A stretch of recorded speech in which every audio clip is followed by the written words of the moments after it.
आज हम डीएलएड चतुर्थ सेमेस्टर के प्रशिक्षुओं के लिए आरंभिक स्तर पर भाषा के तहत पर्यायवाची शब्द का अध्ययन करेंगे। पर्यायवाची शब्द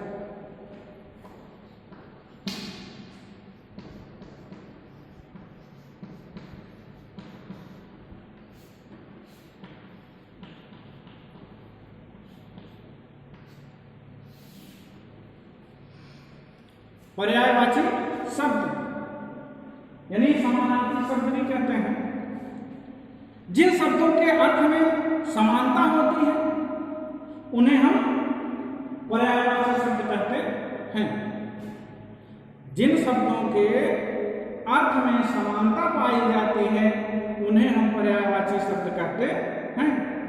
जैसे नेत्र की बात, आंख की बात ले लो। नेत्र तो नेत्र के लिए हम क्या क्या कह सकते हैं? लोचन भी कहेंगे, दृग भी कहेंगे, चक्षु भी कहेंगे, आंख भी कहेंगे, यानी लोचन।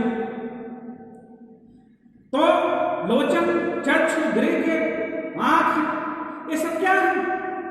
ये समानार्थी शब्द होने के कारण ही पर्याय है। क्या क्या? लोचन, चक्षु, दृग, आंख।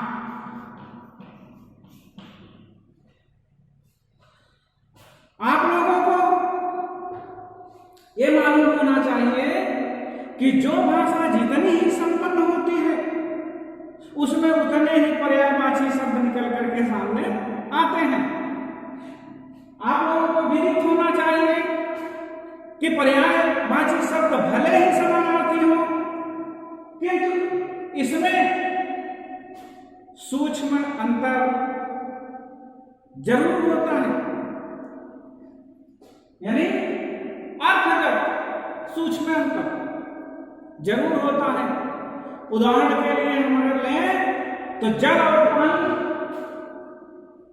दोनों क्या बात है? एक दूसरे के पर्यायवाची है, किंतु पूजा के लिए जल और सिंचाई के लिए पानी, खेत की सिंचाई की जरूरत पड़े तो उसमें पानी की उपयोगिता सिद्ध होती है, क्योंकि पूजा के लिए अगर कहा जाए तो उसमें जल की बात होती है। गंगा का पानी और गंगा का जल। तो प्रत्येक शब्द की महत्ता उसके अंतर्गत होती है। पूजा के लिए जल और सिंचाई के लिए पानी में जो होता है उसमें सूक्ष्म अंतर होता है। जल की जो पवित्रता है और उसके स्वच्छता का भाव है वो उसमें निहित होता है, क्योंकि जल में पवित्रता और स्वच्छता का भाव निहित होता है लेकिन पानी में नहीं। अर्थात अर्थगत सूक्ष्म अंतर विद्यमान है। प्रत्येक शब्द की महत्ता उसके विषय एवं उसके स्थान के अनुसार ही होती है। कुछ पर्यायवाची शब्दों का हम अध्ययन करते हैं, क्योंकि बार बार हमने बताया आपको, चाहे ऊपर विलोम शब्द का उल्लेख कर रहे थे चाहे आज पर्यायवाची का उल्लेख कर रहे हैं। इसमें आपको गहन अध्ययन की जरूरत है, अभ्यास की जरूरत है। तो सबसे पहले सूर्य से लेकर के चलते हैं। सूर्य का पर्यायवाची दिनकर, दिवाकर, भानु, भास्कर ऐसे लिख सकते हैं। प्रभाकर, रवि, सरिता, हंस, ये तमाम पर्यायवाची हैं। और कहीं आदित्य भी बताया गया है। अंधकार है वहां जहां आदित्य नहीं है और मुर्दा है वह देश जहां साहित्य नहीं है। तो आदित्य नहीं है इसका मतलब सूर्य। तो क्या क्या होगा? दिनकर, दिवाकर, भानु, भास्कर,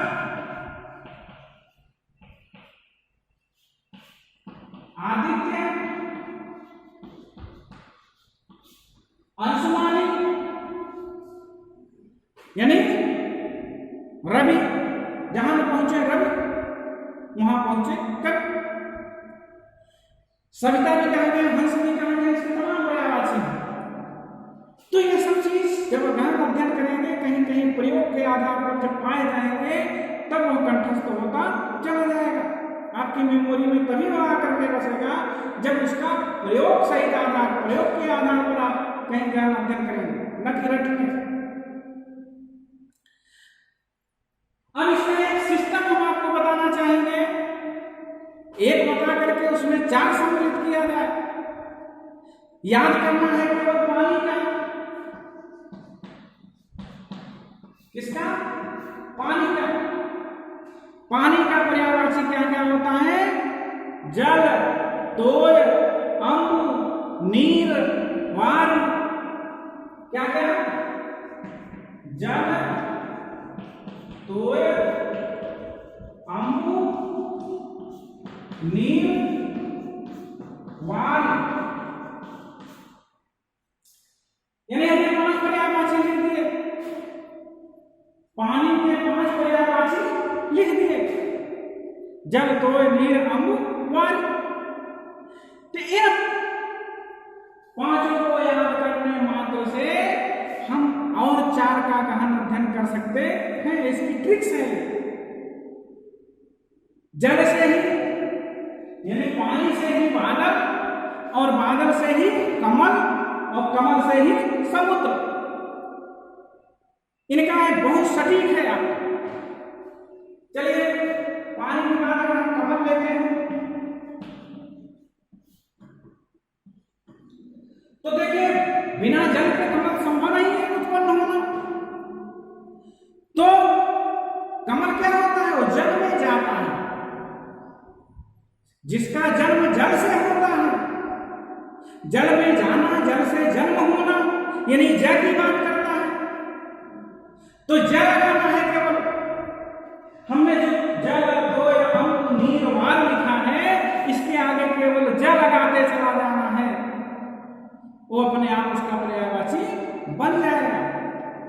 जल है तो जलज, तोय है तो तोयज, नीर है तो नीरज, अम्बु है तो अम्बुज। यानी जलज, तोयज, अम्बुज, नीरज, वारिज। ऐसा लिख दे तो कमल हो जाएगा। क्योंकि जल ऊपर से आपने लिखा गया है तो यहाँ क्या होगा? जलज। केवल जल लिखते जाते हैं, जल में जन्म होने के कारण। तो तोयज, अम्बुज, यानी सब में हम जल मानते हैं। नीरज, वारिज। कितना सटीक आपका टिक्स काम किया। इसी के सेम अगर लिया जाए तो बादल की बात करते हैं। बादल की क्या खासियत है? हमने कमल की बता दिया, जल में जन्म लेता है या जल में जाता है, तो जल की बात आई। लेकिन बादल हमको जल देता है, तो द जो हमको पानी देता है उसके आगे दल है। सेम प्रक्रिया वही टिप्स। तो यहां क्या होगा? जलद,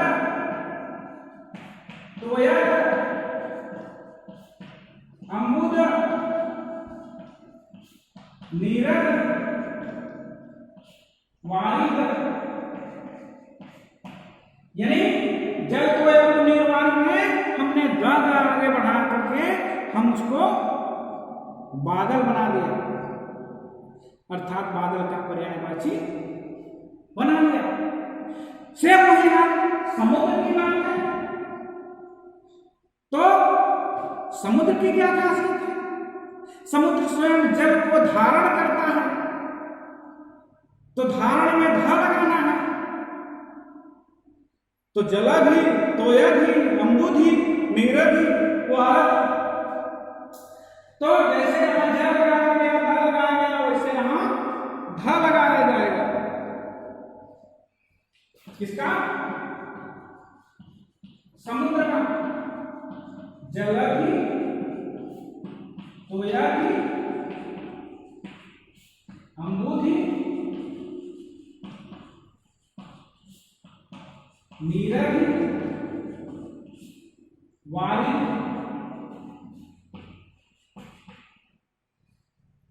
शायद समझ में आ रहा होगा आपको।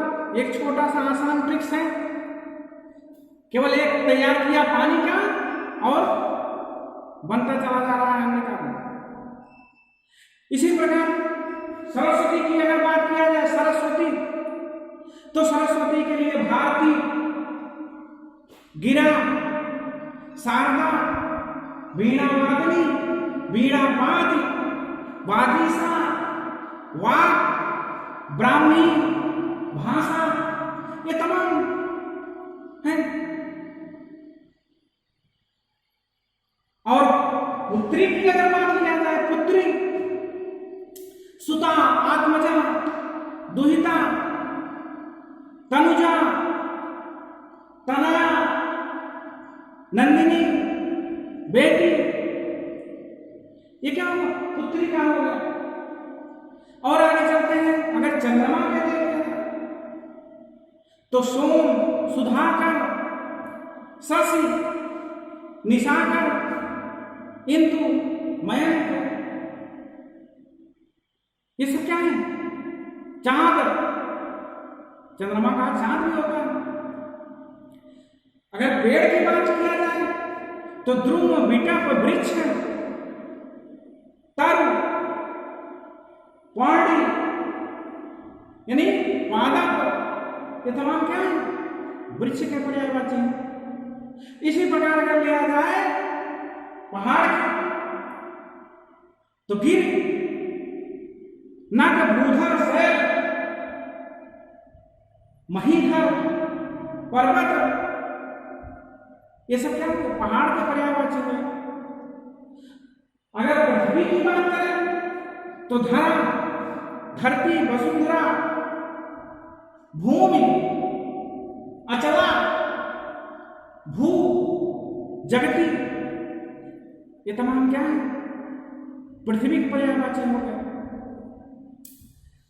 अब उस पारब्रह्म परमेश्वर की बात कर लें, एक बार ईश्वर की बात कर लें, तो ईश्वर के पर्यायवाची में क्या होगा?